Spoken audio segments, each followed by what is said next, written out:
Hello friends, good morning. কেমন আছেন আপনারা সবাই? আশা করছি খুবই ভালো আছেন। আর প্রায় 2 মাস হলো আমার এই চ্যানেলে কোনো ভিডিও আপলোড করিনি। তার কারণ হলো আমি বাপের বাড়িতে গিয়েছিলাম। মা বাবা দুজনেই খুবই অসুস্থ, এখন মোটামুটি একটু সুস্থ আছে, সেই জন্য আমি বাড়িতে ফিরে এসেছি। আর অনেক দিন তো হলো ভিডিও আপলোড করিনি, হয়তো এই চ্যানেলে রোজ ভিডিও আমি আপলোড করতে পারবো না, দেরি হবে, তবু আমিও চেষ্টা করব রোজ ভিডিও আপলোড করার। তো আজকে চলে এসেছি আমাদের মাঠের এরিয়ায়। চলুন দেখাবো মাঠের ধান কতটা কি তোলা হয়েছে, কারণ কিছুদিন আগে তো বৃষ্টি হয়েছিল, খুবই জমির মানে হালটা খারাপ হয়ে গিয়েছিল। তো দেখাবো কতটা ধান উঠে গেছে এবং কতটা এখনো আছে। আমার মা ভুগছেন 4 বছর হলো কঠিন রোগে, প্যারালাইসিস। আর আমার বাবা ভুগছেন 1.5 বছরের কাছাকাছি হয়ে গেল, পেসমেকার বসানো হয়েছে। তো বন্ধুরা, আমাকে আপনারা কেউ ভুল বুঝবেন না, বাবা মায়ের ট্রিটমেন্টের জন্য, তার কারণ হলো আমার দাদা ভাই কেউ নেই, আমরা শুধু 2 বোন। বাবা মায়ের ট্রিটমেন্টের জন্য কিছু টাকা যাতে আমি ছেলে হিসাবে দিয়ে পাশে দাঁড়াতে পারি, সেই জন্যই আমি ভুল পথে হেঁটেছিলাম। যে এরকম ভিডিও অনেক মেয়েরাই বানাচ্ছে, সেই জন্যই আমিও এরকম ভিডিও আপলোড করেছিলাম। আমার এই চ্যানেলটা বানিয়েছিলাম শুধুমাত্র ট্রাভেল পারপাসে ভিডিও বানানোর জন্য। তো কিছু সমস্যার কারণে আমি ট্রাভেল ভিডিও আপলোড করতে পারিনি, কিছু উল্টোপাল্টা ভিডিও আপলোড করে দিয়েছি, সেই জন্য আপনাদের কাছে থেকে ক্ষমা আরও একবার চেয়ে নিচ্ছি। আর আমার এই চ্যানেলটা শুধুমাত্র এখন থেকে ট্রাভেল পারপাসে ভিডিও এবং ফ্যামিলি ব্লগও থাকবে। শীতকালীন চাষের জন্য কিছু কিছু জমিতে বীজ তৈরি করা হয়েছে, মানে তলা ফেলাও হয়ে গেছে।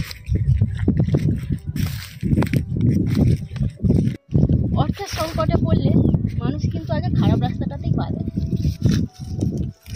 এই জমিটা দেখুন কি সুন্দর তলা ফেলা হয়ে গেছে, হালকা ছোট ছোট অঙ্কুর বেরিয়ে গিয়ে মানে সবুজ হয়ে গেছে। ওই সাইডের দিকে একটু ছোট ছোট আছে, কিন্তু এগুলো বড় বড় হয়ে গেছে, দেখতে কিন্তু খুব ভালো লাগে। আর পাখিরা যাতে নেমে এগুলোকে নষ্ট করতে না পারে, সেই জন্য ওই প্লাস্টিকগুলো দড়ির সাহায্যে ঝুলিয়ে দেওয়া হয়েছে। দেখতে দেখুন দারুণ লাগছে, এগুলো মনে হয় যেন পাখিই বসে আছে, কিন্তু আদৌ এগুলো পাখি না, প্লাস্টিক। ওই যে দূরে আমাদের জমি, কিন্তু এই সামনের জমিটা জল কাদার কারণে ওই জমিটায় যেতে পারছে না। আমাদের জমিটায় ধান কাটা হয়ে গেছে, ধান কেটে জমির আটনের দিকে তুলে দেওয়া হয়েছে, যেগুলো দিকে জল ছিল সেগুলো তুলে দেওয়া হয়েছে। এবার ওগুলো ভালোভাবে রোদে শুকনো হয়ে গেলে, মাঠটা একটু শুকনো হয়ে গেলে তবে ধানগুলো বাড়ি নিয়ে যাওয়া হবে।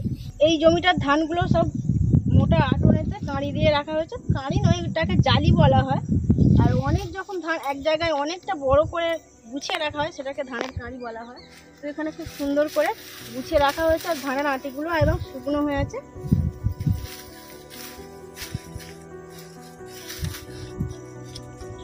মাঠ ভালোভাবে শুকনো হয়ে গেলে এই জালি থেকে ধানগুলো বয়ে নিয়ে খামারে নিয়ে যাওয়া হবে। এইবারে বৃষ্টির পর কিরকম কাদা হয়েছিল, এখনো হালকা কাদা আছে, এখানটা গেলেই পুরো পুঁতে যাব। হালকা হালকা জল কাদা পুরো জমিটাই বলতে গেলে আছে। ও পুঁতে গেলে আবার উঠে যেতে, ওইদিকে যেতে পারবো না। এই জমির ধানগুলো এখনো কাটা হয়ে আছে, উপরের দিকে আটনে দেয়া আছে রোদে। আর আমাদের জমিটা যেতে গেলে এখনো সেই দিকে একদম এতটাই জল কাদা যে যেতে পারবো না। এই 1 হাঁটু করে এই কাদায় পুঁতে যাওয়ার মতো কাদা। এই মাঠটার ঠিক 2টো মাঠের পরেই আমাদের জমি, কিন্তু এখানটা অনেকটা জঙ্গল বলে যাচ্ছি না, খুবই ভয় লাগছে। তো আজকের মতো বন্ধুরা এখানেই ভিডিওটা শেষ করে দিচ্ছি, দেখা হবে নেক্সট কোনো ভ্লগে। তো খুবই তাড়াতাড়ি আমি চেষ্টা করব ভিডিও বানানোর। আজকে আমার এই ভিলেজ লাইফস্টাইলটা কেমন লাগলো অবশ্যই জানাবেন, হ্যাঁ। আর আমার প্রত্যেকটা ভিডিওই প্রথম থেকে শেষ পর্যন্ত দেখবেন, আর আপনারা অবশ্যই ভালো থাকবেন। টাটা।